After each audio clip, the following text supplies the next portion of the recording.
Good day, everyone. I am Zarina A. Martirellas, and together with me are Buhia Abrinica, Cavalas Bernadette, Del Pilar Adrian Cliff, Escalera Jake, Budito Dasa, and Oro Roy Christian, and we're going to discuss 10 problems about solid geometry. Without further ado, let us now hop on to our first question. Hi, it's me again, Abrini Kabuhia, and for today's lesson, I will be sharing a word problem about solid geometry and try to answer along with me to understand it better. So let us start. The question is about a dog tied to one of the corners of a rectangular building using a chain that is 40 feet long, and the dimensions of the building are 30 feet by 20 feet. If the dog can reach wherever its rope allows it to reach, what is the maximum area the dog can cover? So let us begin by illustrating the word problem to give us a better idea on how we are going to solve the problem.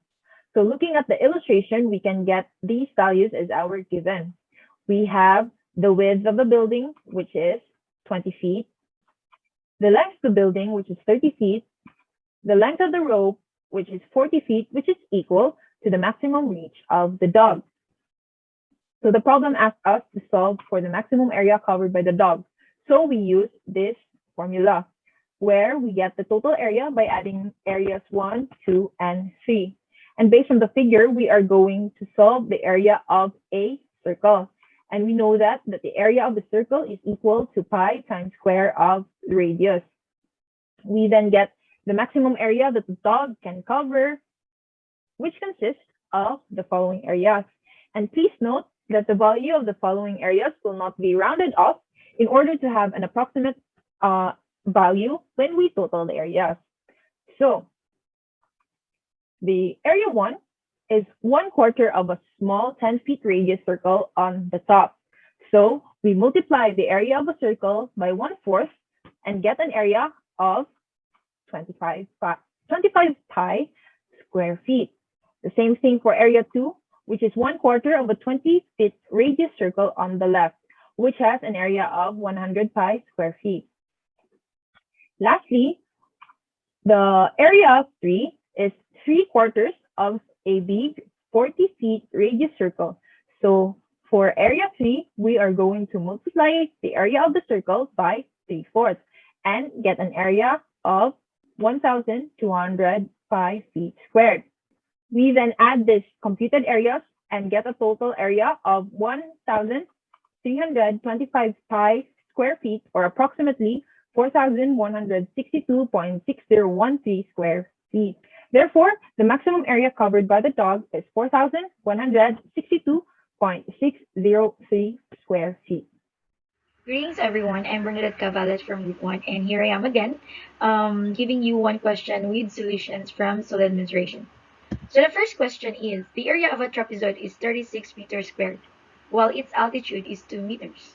The bases have a ratio of 0.8. What is the length of the longer base?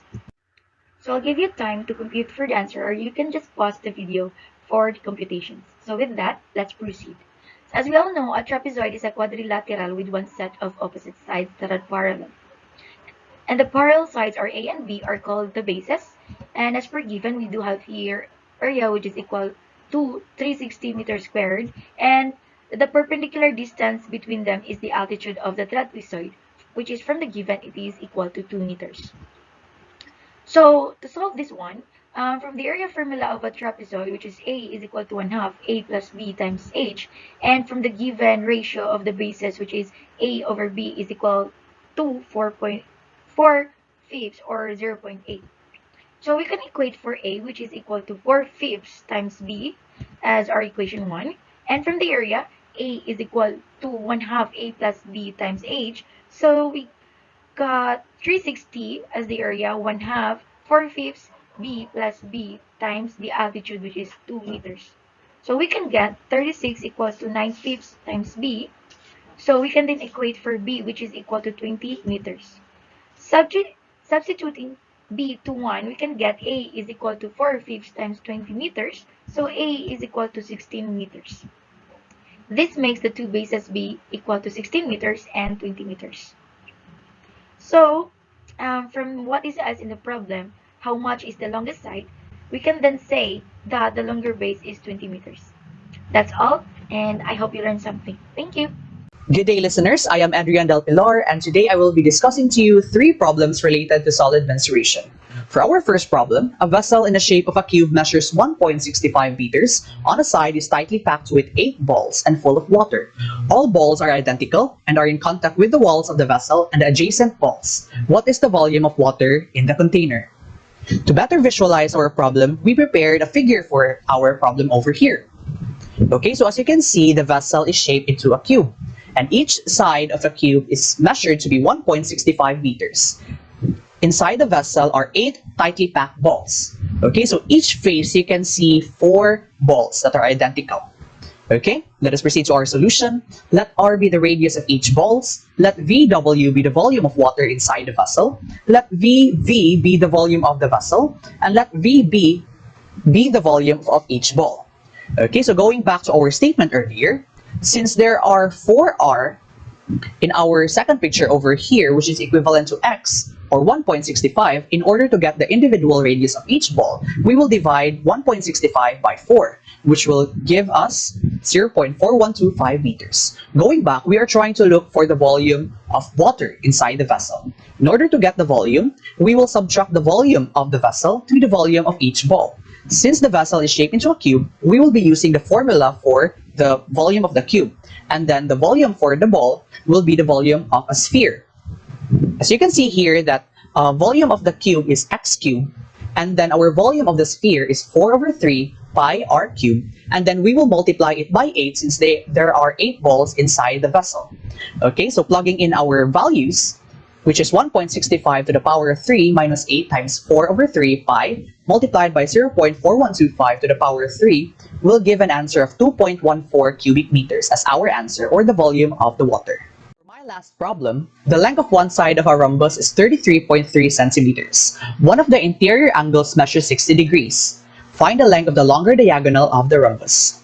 So to better visualize our problem, we have here our rhombus, and we are already given with the angle, which is 60 degrees. And opposite angles in a rhombus are equal, and all angles inside a rhombus will equate to 360 degrees. Using this equation, we will be looking for the wider angles, or the measurement of the wider angles, dividing it by 2 to get the individual angles, which is equivalent to 120 degrees. As you can see in our diagram, it forms into a triangle. So we can get the length of the diagonal by using the cosine law. Since we are already given with the length of the sides, which are 33.3 centimeters, we will be using this equation where c squared is equal to a squared plus b squared minus 2ab cosine of c, plugging in our values for a and b and cosine of 120, which will equate to 57.6773 centimeters, which is the length of the diagonal of our rhombus. Simple or very simple? Okay, so we have the problem here where to calculate the perimeter of an ellipse if the length of the major and minor axis are 67.8 centimeters and 26.98 centimeters respectively. So since it was mentioned that they were the major and minor axis, so we're gonna find where to get the semi-major and semi-minor. So for semi-minor, we have 26.98 divide 2 will be 13.49 centimeters. And for our semi-major, 67.8 divide 2, we'll be having 33.9 centimeters. So we're going to use the formula to get the perimeter of an ellipse, 2 pi times the square root of a squared plus b squared over 2. So by substitution, so we can get 162.107 centimeters. So we have here what is the value of each interior angle of a regular pentagon. Given that a pentagon has 5 sides, so we'll be using the formula to get the interior angles. So n minus 2 over n times 180 degrees. So by substitution, we can get 108 degrees. And since the choices was in radians, so we're going to convert 108 by multiplying pi over 180. So we can get 3 pi over 5. Hello, my name is Dessa. The next problem that we have right here is the length of the sides of a triangle circumscribed by a circle is 10 centimeters, 15 centimeters, and 24 centimeters. Find the radius of the circle. So to illustrate this problem, we have right here the triangle that is circumscribed in a circle with the lengths 10, 15, and 24. The broken line right here represents the radius of the circle, which is what is asked in the problem. So for a triangle circumscribed in a circle, we can use the equation AD, or the area of the triangle, is equal to ABC divided by 4R. And we all know by using the Heron's formula that AT is equal to the square root of S times S minus A times S minus B times S minus C. As but before we can use this equation or this formula, we need to find the semi-perimeter of the triangle, or the S of the triangle, which is equal to A plus B plus C divided by 2. So to solve the semi-perimeter, we just substitute the length of the side of the triangle to this equation. So 10 plus 15 plus 24 divided by 2, we have our semi-perimeter as 24.5 centimeters. So we can now already solve for the radius of the circle by equating these two equations. So the Heron's formula is equal to ABC divided by 4R, and by simplifying this and isolating R, we can have this equation. We can now substitute this and input this in our calculators so that we can arrive at a value of 21.9093 centimeters, which is the radius of the circle. That would be all. Thank you.